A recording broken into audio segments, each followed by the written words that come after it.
মানে ছাত্র সমাজকে মেসেজ দিলাম যে সবাইকে ভালো করে লেখাপড়া করতে হবে। সুন্দরলাল পিচাইয়ের কথা বললাম তো আছে, যে পৃথিবীর এখন সব থেকে বেশি স্যালারি যে লোকটা পায় তার নাম সুন্দরলাল পিচাই। সে কোথা থেকে পাস করেছে? আইআইটি খড়গপুর থেকে পাস করেছে। সে আজকে গুগলসে চাকরি করে, গুগলসের সিও, গুগলসে। এরকম সুন্দরলাল পিচাই হতে হবে আমাদের পক্ষে।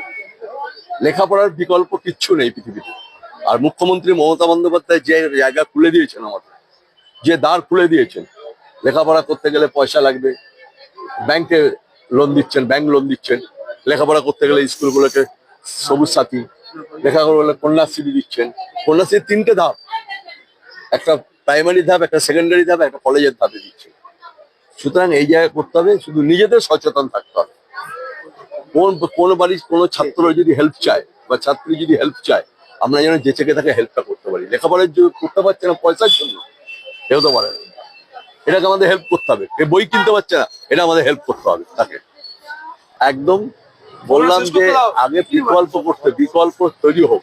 মমতা বন্দ্যোপাধ্যায় বিকল্প তৈরি হয়নি, হবে না, কত চেষ্টা করলো আর হবে কেউ দাঁড়িয়ে আমরা। আপনার যাদের কথা যারা কথা বলছে ছেড়ে দিন। এত সুন্দর পরীক্ষা হয়েছে, মানুষের হিংসা হচ্ছে, কিছু কিছু পলিটিক্যাল পার্টি হিংসা হচ্ছে। অদ্ভুত পরীক্ষা হয়েছে, আপনাকে বলছি আছে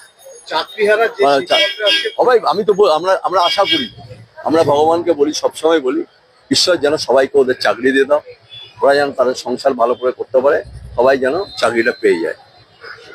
সবাই পাবে, চাকরি পাবে, কেন পাবে না? মুখ্যমন্ত্রী এই যে জায়গা করে দিয়েছিল তাদের জন্য পরীক্ষা দেওয়া, আবার 14 তারিখ একটা আছে। দুটো পরীক্ষা করলে কত সাকসেস হবে জানেন? মাননীয় মুখ্যমন্ত্রী মমতা বন্দ্যোপাধ্যায়ের বিকল্প 100 বছরও বাংলায় হবে না, এটা বলে গেলাম আজকে।